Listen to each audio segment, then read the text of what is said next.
Hey, what's up? So today I'm going to go through exactly how to set up dispositions and update your pipeline completely automated using VAPI end of call reporting. So you're probably wondering, who is this guy? My name is John, and I've actually helped over 50 different businesses ranging from real estate, franchise consultants, tree companies, landscaping, and many more industries. And now I'm using AI to actually help all of those industries along with the ads that we're currently running for them. So let's jump right into it. So from the dashboard of VAPI, we're going to go into the actual assistant, and then we're going to select the advanced tab. So this is where we actually trigger the end of call reports. So we're going to want to fill in the server URL so it sends it to the right webhook. After that, we need to add the server messages. So the one that we do need is end of call report. And now keep in mind, this is only going to submit assuming they actually answered the call. So if they do not answer the call, then this will not submit. Personally speaking, I only use this one just so I don't get flooded with a bunch of messages. So with this added and with the server URL added, that will actually submit straight into this workflow. So I'm going to kind of go through this workflow, show you how it all works and what it looks like. So we choose right here. This is that same exact URL that we used, right? And I have a filter here, and it's just message type end of call report, just to ensure that this is only getting the end of call reports, right? The next one is the pipeline. So with this pipeline, we are going to put in some different prompting so that it understands the transcript of the call and then submits an output of the correct pipeline option specific for you. So for example, this customer that we're working with, they have new leads in scheduling, appointment booked, and no services needed. So these are the four that we're going to be using for the AI. And then we provide the AI an actually broad description of what each of those pipeline means. So you can be more specific on this, but this is just an outline of what it would look like. So if we keep going down, the user role, since this is separated into two messages, is this is the conversation, and you're going to provide the transcript, and you must extract it and only output the pipeline options. So these are the pipeline options.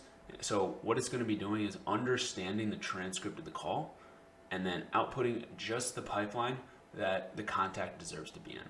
So once that is good to go, then we're actually going to send this information straight down into HighLevel.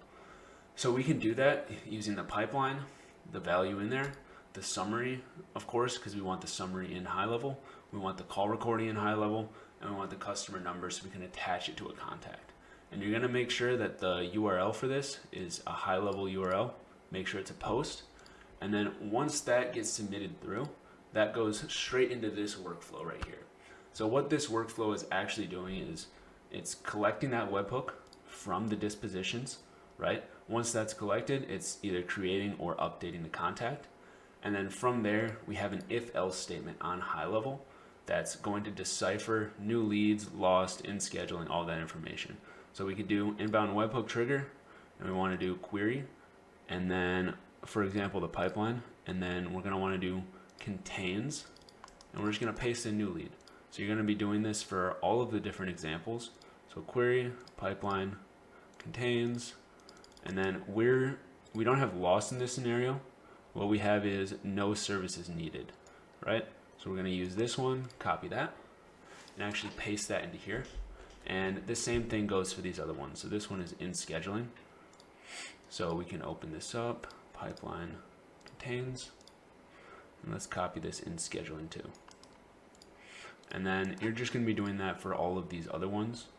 So booked in, perfect. So now that we got all of these actually added in here, you can see contains all the different descriptions.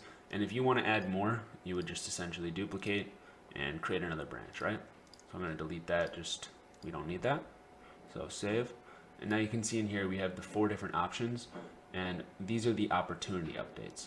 So if we go into here, select the pipeline, and then new lead, and then you're going to want to update that for all of these, right?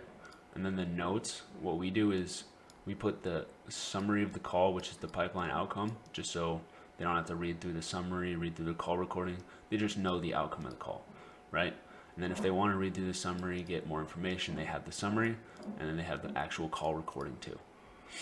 So alongside, we have a safety here. So if they were actually dropped into loss, we want to make sure they don't get followed up again. So we're going to just remove them from all workflows. And those notes are the exact same thing for all of these other ones, right? So then we're going to want to add these internal notifications here. So you can see it just notifies the contact if it's left in scheduling, and then it provides them with a base summary of the phone call recording, just so they can see, oh, this went well, and they're actually in scheduling, or if they need to call them back, different scenarios like that. Or even the booked appointment. Everyone wants to see the booked appointment and then see some basic information on that. So obviously we have both of that information, and it's actually really simple, as you guys can see. What it is the server messages, send the end of call reports, send this into make, and then figure out the pipeline options. Once that's all good to go, then right here, it's just this simple automation, checking where they go, giving you notifications, and actually adding notes into the contacts. So after watching that video, you should have a clear understanding on exactly how to send those end of call reports from VAPI into your high-level automation and actually update the pipeline where the contact actually needs to be. And also, not just that, we also have a school community that's completely free with special automations in there that are completely private that not very many companies actually have. So if you can see the school, you can see right there that we actually have almost 10 different courses that we're going to be dropping over the next couple weeks, and many, many more that we're going to be going with. So not only that, if you need customized support, you can always book on my calendar right down below, and I'll show you exactly how to set it up for yourself or for your clientele.